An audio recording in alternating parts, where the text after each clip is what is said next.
Alright guys, we're back today. Gonna be kind of a busy day today. We got a few different things going on. Woke up a little bit late. It's been a long weekend. We had 4th of July, the next day was Saturday, and then I was off Sunday. So it was quite the weekend, but we're back working. And we are looking at this F350 right now. It's not gonna be most of my content, but this thing's got the 6-liter power stroke. It's more of like a friend of a friend's. And I always heard dog shit stories about the 6.0, and I think I found out why. It's got some weird ass type of injection system. Like on the Touareg with the TDI motors, it's a common rail. There's a high pressure fuel pump. It makes 30,000 PSI, let's say, at the high pressure. And it goes to each of the injectors, and then each of the injectors will open up. Pretty simple. Ford decided they would do a oil hydraulic based system where there's a high pressure oil pump, and that goes to the top of the injectors, and each of the injectors is like a unit injection system, and they have their own little kind of high pressure fuel pump built into the injector, and then they're electronically opened, and then the pressure is built with the oil, obviously. But there's like a bunch of O-rings and seals and different places that this high pressure oil can leak internally. You won't see like a leak outside, but there's like a high pressure and low pressure oil system. The low pressure is like lubrication for the bearings, the camshafts. It's like probably 60 PSI maybe. And then anywhere from 5 to 3,000 PSI, I guess, is part of the high pressure oil system.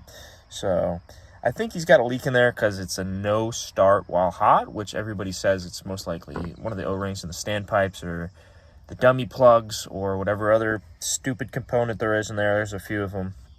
So we're going to be scanning this thing, taking a look at it for him, and seeing what we could fix. It's probably gonna have to get towed into the shop because I'm not trying to work on a 6.0 30 minutes away from my house in the middle of nowhere. So these are the codes, and he did tell me he replaced a module. I'm not sure if the module has to deal with this. This may be the fuel injection control module, because he said it wasn't the ECU. The ECU sits on the wheel well kind of. So I wonder if that's just not compatible with the current ECU, or they didn't program it. EGR, don't worry about that one. Wink, wink. These are the other ones I'm kind of looking at. This sucker. Injector control pressure failure. They're looking at that shit. Alright, so we did have a few different faults, some of them relating to the injection unit. So we're going to graph a little bit of this data here. We got the control pressure in KPA, which is, I believe, kilopascals, which I don't know the conversion to that. We got desired. We got the voltage, which isn't really too important unless we're looking at the sensor. And then we got the injection control pressure regulation percent. Now, this is the one we want to look at. If this pegs out at like 85% plus, we know that the oil pump, the high pressure oil pump, is not building sufficient pressure, and it's trying to keep building pressure by closing that valve. So let's give it a little crank, see what she does.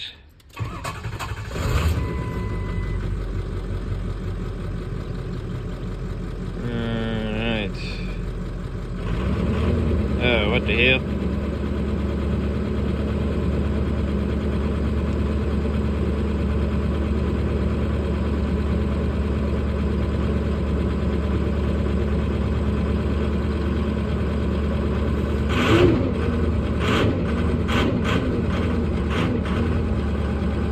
It's smoking out the back a little bit.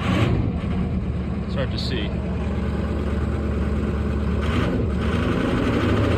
I love the way these diesels sound. This thing sounds kind of nuts, I will say. I love diesel.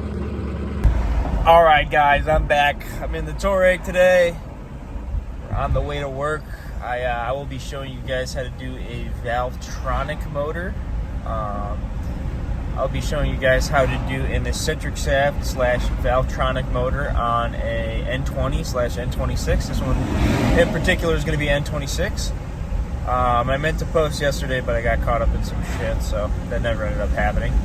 But yeah, we're going to finish up. I'll probably end up showing you guys how to do a radiator on a 99 CLK320, which should not be that hard.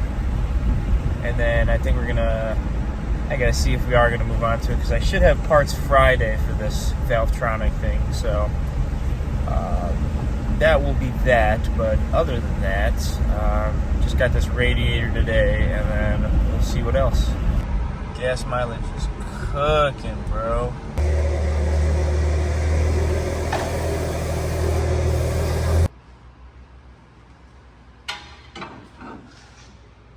Alrighty, we're going to replace the radiator out on the CLK320. This is a 1999, and first we're going to take this upper radiator hose off, which is 3 clamps, one there, and there, and it looks to be just a flathead to take those off. So we're going to take this off, start draining the coolant, even though it's leaking out of the radiator, so it might not be much coolant in there. But we're going to take this off and then probably remove the radiator fan right here. We just disconnected the electrical connection for the fan. There's 2 tabs here. You have to pry out. I put a pick in on both sides and it's able to pop out. Next, there's going to be these 2 little clips right here for the fan. You're just going to want to stick a screwdriver under there. You might just wiggle them out, and the fan will be loose at the top. So you're going to remove this top brace. It's going to be 5-10 millimeters. 2 over here, 2 over here. Last little guy right there. This will come out. You might have to take these out. These just press and pull. Same thing with these things. Just stick a screwdriver under here and pull them out. All right, so after you pull those 2 clips off, the fan will just pull right up. There's some seating elements right there and right over here somewhere. That'll just pull right up. So next we're going to disconnect it from the AC condenser right here. So we're going to do these 2 bolts right here. I already took this one off, but this one started spinning and it broke the plastic retainer because it's just rusted in. So I'm going to put a vice grip on that or maybe some pliers and then pull this one out.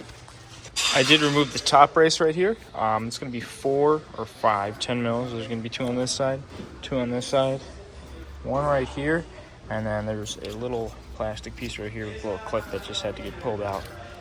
Besides that, this thing is almost free. Go down here and we got the lower radiator hose, this intermediate, I believe, heater hose, and then I think there's a either trans cooler line or I don't know if this is a power steering cooler, but we're gonna have to take those out and hopefully they reseal nice because they did not have them available. All right, after you remove the fan, you're gonna remove that intermediate heater hose right there, the lower radiator hose right there, and then there's going to be 2 cooler lines right there. They're both gonna be 19 millimeters. Just take those off. I would replace these banjo bolt crush washers if you have a chance to. If not, just flip them around. But other than that, the radiator should just come right out once this is out. Once the fan's out, it should just pop right out upwards. There's nothing holding it in from the bottom. And it should just pull right out to the top. Put the new one in. All the new hoses go back on. And that's pretty much it. It's a pretty simple job to do one of these.